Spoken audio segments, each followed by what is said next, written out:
kodanike kompromiss on siis selle niisugune uuem tõlge, seda on tegelikult kirjanduses hästi palju erinevalt tõlgitud. Aga ma arvan, et kodanike kompromiss on sisult võib-olla päris hea. Mulle tundub, et selle juurde võiks nüüd jääda. Ja ega midagi, lähme asja juurde.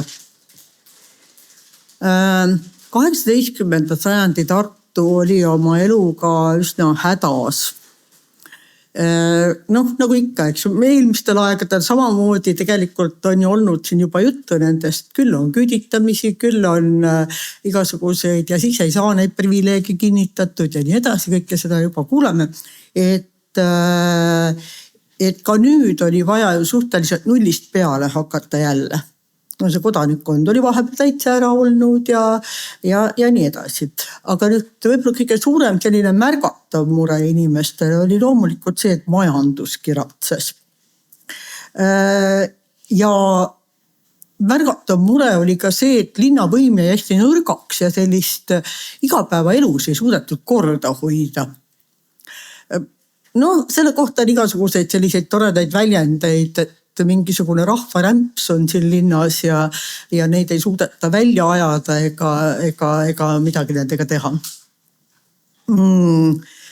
See kõik ei aidanud kaasa, eks ole, sellele, et kuidagi elu läheks ilusamaks ja kui on raha vähe ja korda ka väga ei ole, siis on nagu tülid kohe tulemas. Teiselt poolt samad tülid ei aita ka seda korda kuidagi luua. See on natuke selline kinnine ring. Igatahes lõputud tülid ja kaebused ja jälle mingid saatkonnad käivad Venemaal ja muudkui kaebavad. Ma ei hakka sellesse süvenema. Sest seda on tõesti hästi palju.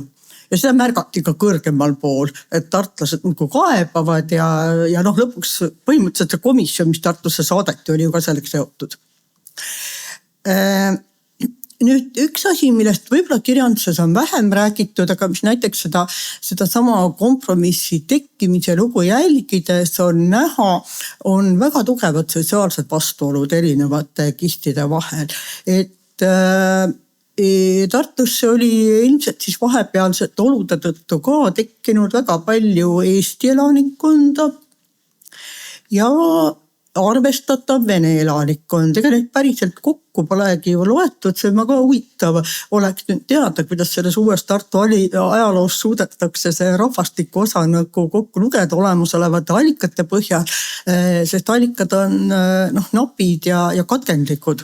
Aga 18. sajandist meil tegelikult allikaid on, et sellepärast jällegi muretsema ei pea, et siin tõesti võrreldes keskajaga on materjali ikka üksjagu.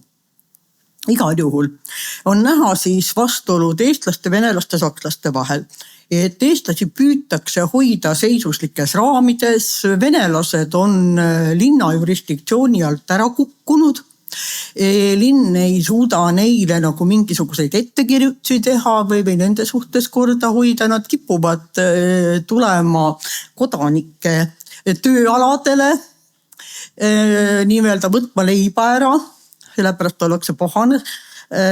Ja loomulikult ka eestlased tahavad pead tõsta. Et see on ka üks niisugune väga oluline teema seal. Ja 7-aastane sõda, mis siis 18. sajandi keskpaigas käib, et kui lugeda kas või näiteks Kadebushi neid Tartu aastaraamatuid või Liivimaa aastaraamatuid, siis seda nagu väga selgelt näha, et need sõjaväed käivad läbi linna edasi ja tagasi. Ja lisaks sõjaväele on siis need kaasas käivad nähtused, eks ole, linnas on ka väga palju prostituute, kui on sõjavägi ja siis tulevad haigused ja nii edasi. Et see kõik nagu natukene kajastub ja igal juhul on näha, et neid probleeme on ja kuidagi lahendada neid päris hästi ei suudeta. Ei saa öelda, et ei oleks tehtud katseid. Nüüd selle aja üks keskne tegelane on siis bürgermeister Johann Jakob Saamen, kes oli pärit Königsbergist ja oli Tartu bürgermeister hästi pikka aega. 1740–57, siis pärast seda on 2 bürgermeistrit ametis, ta jääb ikka edasi siis justiitsbürgermeistriks, ühesõnaga ta on kuni selle kodanike kompromissini.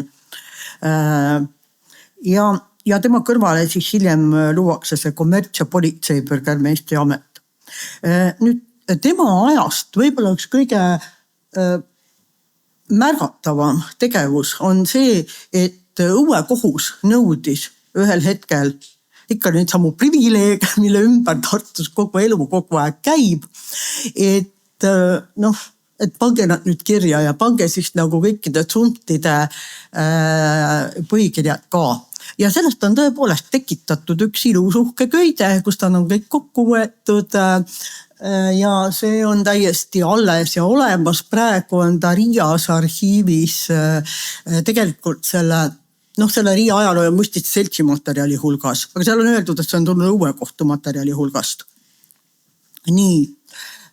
Ja see kõik on siis toimunud aastal 1753, ilus nahkköide, väga uhke.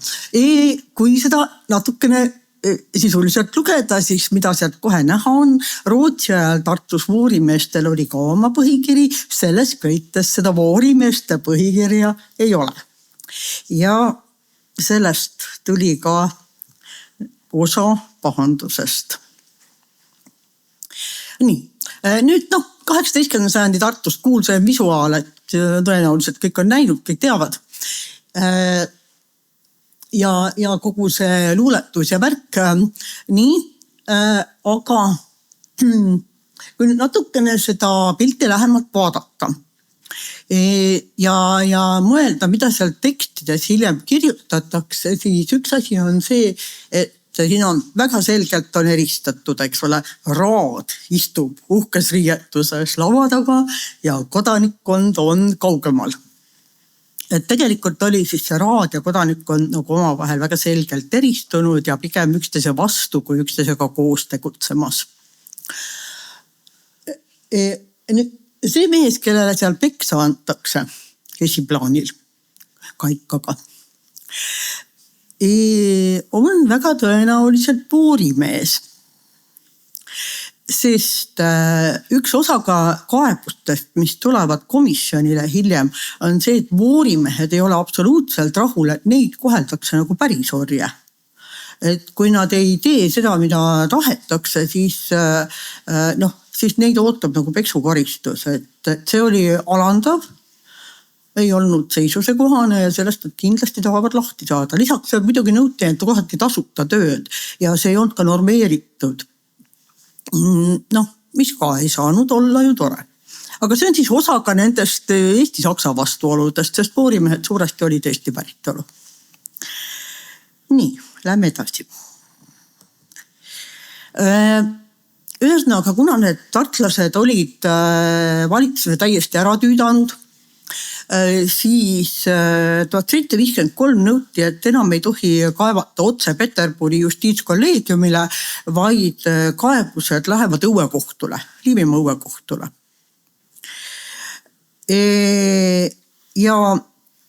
Aga kaebused sellele vaatamata ei lakanud.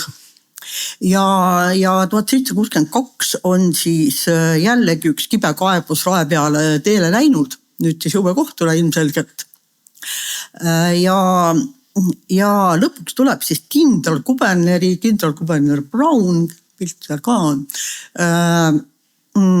teeb esildise senatile, et tuleb ikkagi moodustada mingisugune komisjon tartlaste probleemide lahendamiseks. Ja see ukaas tegelikult tuleb varem, kui see kuulus Katariina teise külaskäik, et iseenesest väga sageli nagu on seostatud neid asju, et põhimõtteliselt komisjon otsustati varem. Aga võib-olla tõesti andis Katariina teise külaskäik siis mingisuguse tõuke veel. Igal juhul tuleb see kokku 17. augustil ja seal on ka linna esindajad, on siis need valitsuse esindajad ja linna esindajad ja neid nõutakse nüüd uuesti selgelt sõnastatud kaebust, et millega ta täpselt rahul ei ole. Ja nüüd see komisjon tegelikult tegutses päris operatiivselt. Põhimõtteliselt uurimine kestab alla aasta. Ja siis tuleb niisugune kinnitamisprotsess. Nüüd üldiselt läksid kaebused väga selgelt isiklikult Saameni vastu. Ja lugege need läbi, need on ainult väike osa sellest, aga siin on kindlasti asju, millest Saamen isiklikult süüdi ei saanud olla. Et põhimõtteliselt pandi talle süüks absoluutselt kõik, mis valesti oli. Et linnal ei ole tuluallikaid või et tema isiklikult on ära andnud jurisdiktsiooni venelaste üle või et eeslinna tekkinud kõrtsid võtavad kodanikelt ära teenistuse ja nii edasi, nii edasi. Või et linnakrundid on antud ära aadlikele, ei ole enam linnakodanike käes ja üleüldse raehärrad on harimatud ja ebakompetentsed.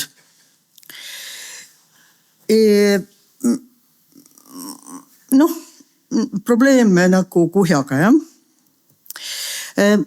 Keisarliku komisjoni liikmed Piltmäest ei leidnud, aadlipapid leidsin, kõik on aadlikud, kõik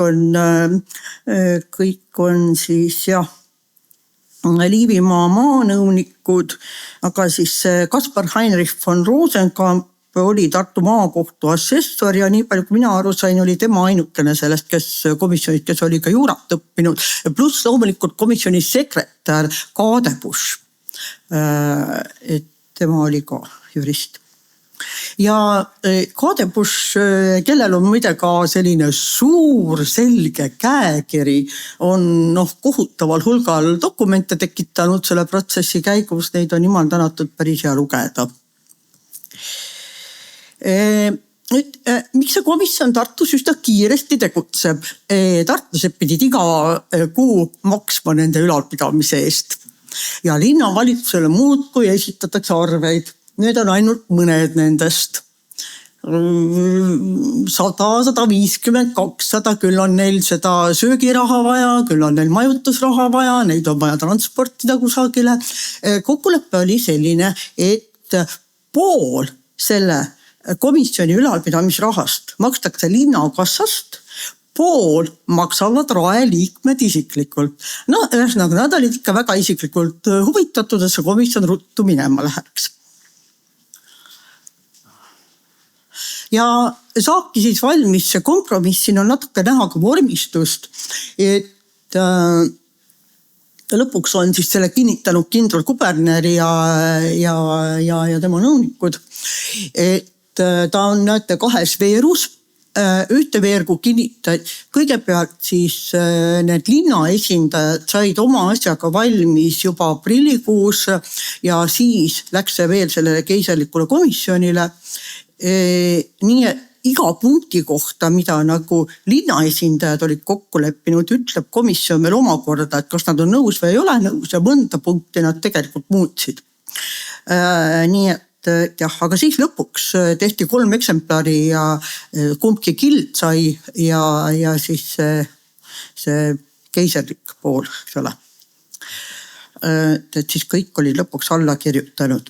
Ja nüüd selle kõige tulemus on siis Tartu linnakorraldus, et nüüd alati tuleb siis meeles pidada, et sellest kompromissist tegelikult oli nagu vähe, et seal on ainult kirjas, et tuleb reguleerida ära see valdkond. Ja järgnes sellele ka üsna kiiresti kohe selline siis 1765. aasta linnakorraldus, kus on siis tegelikult need dokumendid tekitatud, mis olid vajalikud selleks, et need valdkonnad ära reguleerida, mis nagu puudu tundisid olevat.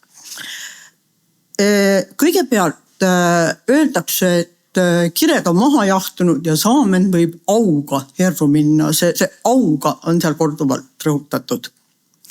Mitte häbiga, vaid auga. Aga linna arengule kindlasti olulised olid see kõigepealt reguleeriti ära kassakorraldus, kuidas linnakassa täitub ja kuidas seda kasutada tohib, kes tohib, millal tohib ja nii edasi.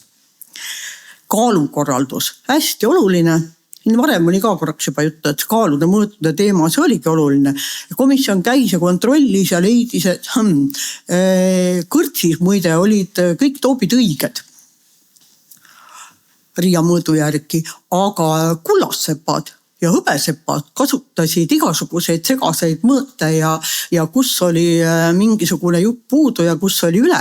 Et ühesõnaga, siis on korraldus, et nii edaspidi kõik kasutavad tembeldatud Riia mõõte. Et olid siis nii-öelda taadeldud. Tulekahju korraldus on kõige loogilisem, et on vaja lihtsalt tavalised meetmed, et igaühel oleks mingisugune veetünn ja mingid esmased vahendid ja neid ei tohi, et kui viidakse kontrollima, siis igale poole korraga, et ei saaks üksteiselt laenata ettenäitamiseks. Öövahtkond pidi olema 10 tugevat kainet meest, kes jagati ära erinevate, nii on just kirjas, et erinevate linnarajoonide vahel ja 2 kaupa käisid ringi, vaatasid ühelt poolt tulekahjuvalve, aga teiselt poolt siis igasuguse korra valve. Kõrtside ja hasartmängude kohta on igasuguseid põnevaid korraldusi, aga siis üks Tartu linna suur soov oli see, et mõisad ei teeks oma kõrtse liiga linna lähedale, et siis linnas sees on kõrtsid ja siis on miil vahet ja siis tohivad olla järgmised kõrtsid. See Vaestemaja korraldus on ka selles mõttes huvitav, et siin tundub, et on väga selge üleminek nagu sellisele kinnisele vaeste hoolekondele, et hästi püütakse tänaval kerjamist ära lõpetada ja panna kõik vaesed Vaestemajja ja kerjused. Rõivastuskorraldus on väga selgelt suunatud sellele, et seisused peavad olema ikka kaugelt eristatavad. Ühesõnaga eeslinlased tohivad kanda ainult talupoja lõikelisi riideid. Ja siis esimene ja teine kild peavad ka olema või need, eks ole, suur ja väike, peavad ka olema omavahel eristatud. Ja see on väga selgelt, et palju siis nendel tütartel esteid tohib olla ja mis riideid, mis materjali ja see on väga pikk ja põnev. Pagarite ja leivaküpsetajate kohta oli ka Tartul väga suur teema just venelastega. Vene pagarid tundub, et olid populaarsed ja nende arvu püütakse piirata. Ja lõpuks siis lepitaksegi kokku, et Tartus tohib olla 8 vene pagarit. Need on nimeliselt üles loetud, kes nad on. Nad on erusõjaväelased ja väga huvitav selline seltskond või soldati naised. Ja siis 4 on mehed ja 4 on naised, kellel on lubatud siis teha mingisugust vene tüüpi saia leiba ja perukaid. Jah, okei. Võib-olla siis aitab sellest. Et läheb edasi. Lihunike taksid reguleeritakse. Voorimeeste korraldus on see, millest tuleb veel pikk pahandus. Sest voorimehed ei ole nõus. Voorimehed näitavad üles kõige suuremat iseteadvust kogu selles protsessis, kuni see komisjon on veel kohal, nemad kaebavad uuesti. Et just nimelt ja nüüd nad kaebavadki selle kohta, et nemad ei ole nõus, et neile ihunuhtlust antakse ja nemad ei ole nõus tasuta tööpäevi tegema, tasuta vedusid tegema ja lõpuks otsus on siis selline, et neil lubatakse siis tõepoolest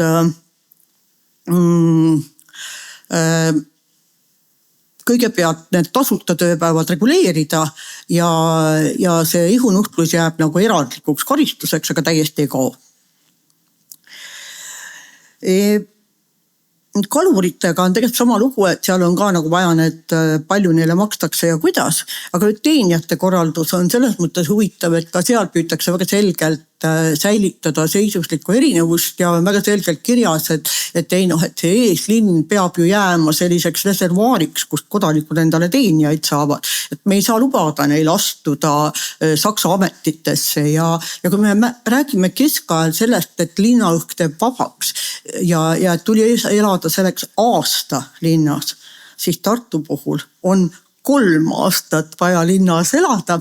Selle aja jooksul siis mitte pahandustesse sattuda Ja siis võisid tsuntid otsustada, kas nad tahavad mõne poisi endale õpilaseks võtta.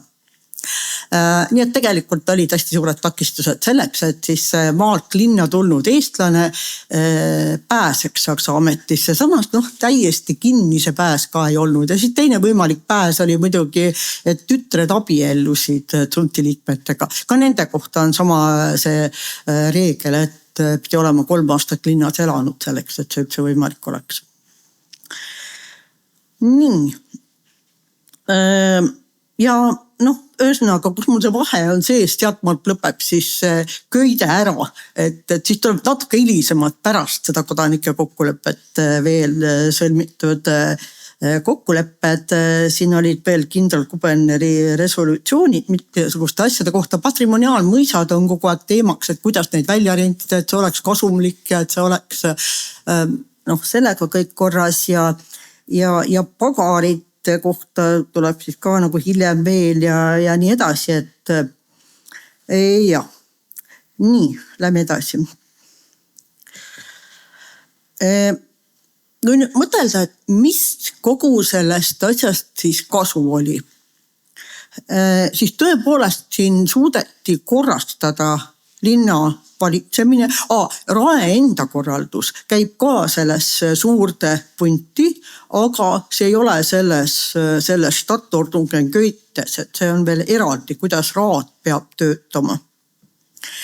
Kindlasti hästi oluline oli linnakassa korrastamine, see, kuidas linnakassat üldse valitsetakse, tundub, et sellega tõepoolest oli kord käest ära. Ja üks väga suur probleem oli, mis siis ka nagu ära korrastatakse, on see, et kuidas siis neid saatkondi peab saatma ja kes selle eest peab maksma, mida me oleme kogu aeg praegu kuulnud, et varasemad saatkonnad igasuguste valitsejate juurde, et see jätkus ka 18. sajandil, kui valitseja vahetus tuli jälle saatkond saata ja privileege kinnitada. Siis kaalude mõõtude korrastamine on kindlasti ka oluline punkt, et siis sellest peale on tõepoolest nagu Tartusse Riia mõõt selgelt ja võib-olla siis hakkasid need kullassepad ka sellest lõpuks kinni pidama. Et ma ei tea tegelikult praktikat, kuidas see lõpuks praktikas väljendus. Et see ühelt poolt kindlasti püüdis vähendada sotsiaalseid pingeid, aga teiselt poolt on siin hästi selgelt näha see, kuidas püütakse iga rahvusrühm suruda oma seisuslikesse raamidesse. Et seda nähti ka ühe vahendina, mis tollel ajal on üleüldse Euroopas populaarne, saksakeelses maailmas eriti. See Gute Politsei käib nendes dokumentides kogu aeg läbi, et selline hea politsei, mis siis ei tähenda mitte lihtsalt politseilisi korraldusi, vaid üleüldse komberuumi korrastamist, just nimelt kõik need rõivastuskorraldused ja muud asjad käivad sinna juurde. Aga jah, et seda hästi selgelt püütakse tegelikult teha seisuslikes raamides ja siit tulevad ikkagi mingid pinged, mis jäävad alles, et need samad voorimehed, kes mõnevõrra ise teadlikumad on, ikkagi nõuavad endale natuke rohkemat ja nii edasi. Nii, ja Bürgermeister Raamen sai siis endale rendile kirikule kuuluva Hage mõisa, kus ta siis oma päevad surma poole veeretas rahulikult. Ja tal oli ühesõnaga ta sai tegelikult igasuguseid kompensatsioone veel. Et tal oli päris pikk nimekiri, mille eest ta kõik kompensatsiooni peaks saama ja suurema osa neist tegelikult ka rahuldas see komisjon. Osad lükati tagasi, aga osad kuulutati täiesti õiguspäraseks. Suuremalt ja laiemalt on see kindlasti siis üks osa sellisest absolutistliku valitsuse sekkumisest kohalikul tasandil. Järgneb ju kohe 1766 järgmisel aastal politseikorraldus Liivimaa linnadele, mis reguleeris linnaelu ka üsna mitmel viisil, tsuntide arvu ja turukorraldust ja kõiki selliseid asju. Et selle üle tuleb veel natukene mõtelda selle laiema konteksti peale, kuhu see kõik nagu õigupoolest paigutub. Nii, ma ei tea, kas ma nüüd olin väga kiire või on mul nüüd rohkem aega küsimusteks või vastupidi, ma ei saagi aru, siin jookseb aeg. Et okei, igal juhul tänan kuulamast, vastan küsimustele, kui vaja.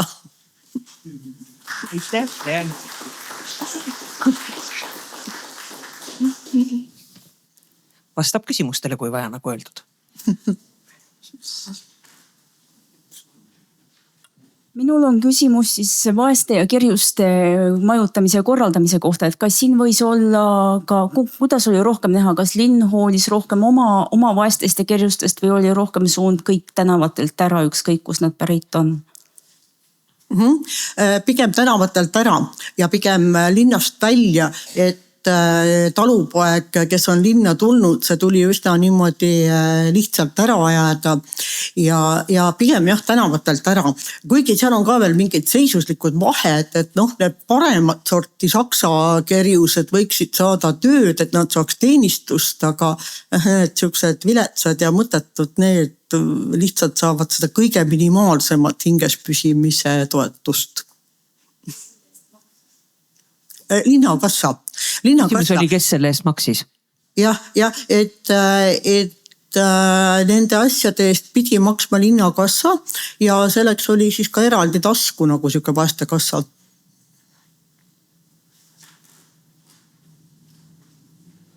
Kas voorimehed olid väikese gildi liikmed? Voorimehed olid, mis asjad? Väikese gildi liikmed. Ei olnud ju? Ei olnud, vaat sellest see häda oli. Nad ise väga tahtsid. Jah, aga siis oli neil ju täielik, mitte nüüd õigus, aga peksa saamine oli õigustatud ju. Sest kuulusid seisusesse, mis võis saada. Jaa, täpselt nii seda linnavalitsus tõlgendaski. Aga voorimehed ei tahtnud sellega nõus olla, sest Rootsi ajal oli neil olnud oma skraa ja nagu ikka meil on kogu aeg siin Tartu puhul me näeme seda, et need mineviku privileegid on hästi olulised, kõik rõhutavad, kellel vähegi midagi on olnud ja tahavad seda tagasi saada. Ja kas dokumendid näitavad ka seda, kas peksa anti asja pärast või ilma asjata? Üks pikk lugu on seal, aga see nüüd on selles mõttes tendentslik, et seal püütakse näidata, kuidas see peksmine on ebaõiglane. Jah, lugu ise oli nagu see, et tõesti ei olnud siis, keeldus tegema seda tasuta tööd. Ja sai siis peksa või tähendab taheti peksa anda, aga mees oli vana ja väeti ja vähemalt dokumentides niimoodi kirjutatakse. Ja siis olid isegi teised nõus tema eest selle peksu vastu võtma, et talle jumala pärast ei antaks, aga lõpuks ta ikkagi sai. See oli minu meelest veel gildi üks esimees või vähemalt seal juhatuses või mitte gildi, vaid sunti. Et tõesti voorimeestel enda arvates oli voorimeeste amet, aga linn ei tahtnud seda tunnistada. Kas on teada ka mõni selline lugu, mis räägib, et kuidas siis näiteks 3 aastat seal Tartus olnuna või mida pidi tegema, et siis seal linnatänavatelt minema ei löödaks sind, et sa siis nagu saaksid selle võimaluse nii-öelda oma seisust vahetada või ametit? See on tegelikult väga huvitav küsimus, aga ma ei tea, ma ei ole sellega niimoodi tegelnud. Ma kahtlustan, et nad siiski leidsid neid võimalusi. Alustasid siis sellistest kingsepa või mingitest sellistest suntidest, sest hiljem näiteks seal 19. sajandi keskel ikkagi on ju teada, et Tartu kingsepad olid suuresti eestlased ja kuidagi nad sinna siis pidid ju sattuma. Ilmselt see sõltuski, kuna see oli suntile endale jäetud otsustada, siis sõltus sellest, kuidas see sunti juhtkond suhtus neisse võimalikesse juurde tulejatesse. Jah, rohkem võib-olla natuke valjusti mõtlemine kui otseselt küsimus, aga kas nüüd selle linnakorralduse sätete vahel ja võib-olla osaliselt ka küsimus Ennule, kas kõigi nende dokumentide vahel, kas sarnaseid on Rootsi ajast ja kas seal oleks võimalik märgata mingitki järjepidevust hiliskeskaegse Burspraakega? Vaat siin ma jään vastuse võlgu. Viidatakse hästi palju kuninganna Kristiina privileegidele. Ja kuninganna Kristiina privileeg on see, mida tõesti kogu aeg mainitakse. See käib pidevalt läbi. aga keskaegsete kohta ma jään vastuse võlgu, mina ei ole nagu osanud niimoodi märgata. Aga muidugi ma näiteks ei süvenenud liiga palju sellesse raekorraldusse, mis on ka üks eraldi raamatukene veel. Jah. Ma nüüd selle keskosa osas ei oska kaasa rääkida, aga tegelikult kui ma sinu ettekannet kuulasin, hakkasin neid punkte vaatama, siis need kõik asjad ju tegelikult on varasemast täpselt samamoodi olemas. Et kõik need rõivakorrad, tuletõrjekorrad, voorimeestega seotud asjad ja nii edasi. Nii et siin ei ole selles mõttes midagi uut, et ju ikka need paberid olid laua peal, need ei pidanud midagi välja mõtlema. Et lihtsalt sealt copy paste ja lihtsalt uutesse oludesse. Aga nüüd nende voorimeeste kohta ma tahtsin öelda, et just varasemal ajal on tegelikult, mina ei tea, et need rootsiaegsed voorimehed oleks olnud siin väikeses gildis. Et nad minu teada ei olnud seal, aga Skraanele tõepoolest anti või öeldi, on see ikka ametijuhend. Et kas seda saabki täpselt nii samasse dokumendis liiki panna. Aga Rootsi ajal oli veel üks asi, nimelt kuna see linna ja riigi vahekord oli siin ikkagi suhteliselt täpselt ära määratud, siis voorimehi vajadusel kasutati ju mitmesugustele töödele ja üks oli linnakaitse, kõik võimalikult kiiret transporti vajavad ettevõtmised. Nii et tegelikult oli riigi poolt oli ette kirjutatud ja ütleme Rootsi ajast on isegi nimekirju, et ühesõnaga, et kui nüüd tuleb, siis need ja need mehed on olemas Tartus. Nii et selles mõttes jah, et voorimeestel oli mõlemalt poolt vaadates, et ühelt poolt jah, võib-olla siis kodanikkond, teiselt poolt linn ja siis kolmas veel ka riigivõim. Et kõigi jaoks oli voorimehed vajalikud. Ja, täpselt nii oligi. Aga see paistab lihtsalt, et nad nagu kuidagi tõstavad pead ja ei ole päris rahul enam sellega, mida neid igalt poolt nõutakse. Ja ma olen nõus, et ega nad vist ei olnudki Rootsi. Tegelikult nad said oma põhikirja üsna Rootsi aja lõpus. Et ju siis oli ka siin natukene selline, et jah. Aga nad ise nagu rõhutavad seda sageli.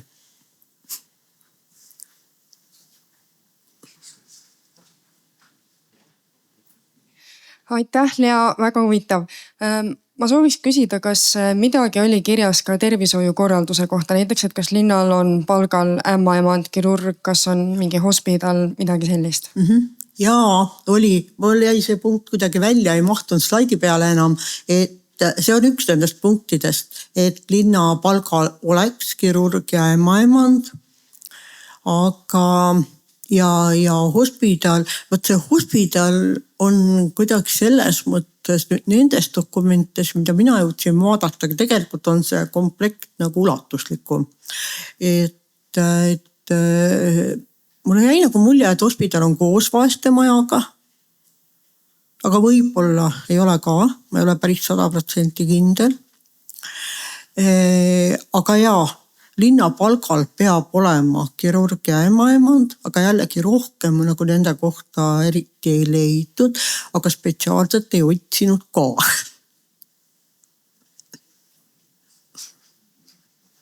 Nii, ma ei näe enam ühtegi uudishimulikku kätt. Ja rääkimata, siiski üks veel on. See on viimane küsimus praegu enne lõunat. Küsimus on siis kõikide prostituutide korraldamise kohta, et kas siin olid ka mingid nõuded või korraldused, mida nad pidid tegema, enda ette näitama, mingeid tõendeid esitama linnale? Seda ei olnud. Et mul on tunne, et see hiljem tuleb, 19. sajandil tuleb see kindlasti ja ülikooli arstid või arstiteaduskond pidi kohati neid kontrollima ja nii edasi. Aga siin seda ei näinud. Minu meelest siin oli nagu rohkem niimoodi, et nende tegevust tuli piirata mingite linnarajoonidega, et nad tohivad olla seal eeslinnades ja teatud kohtades ainult, et rohkem ma nagu ei leidnud.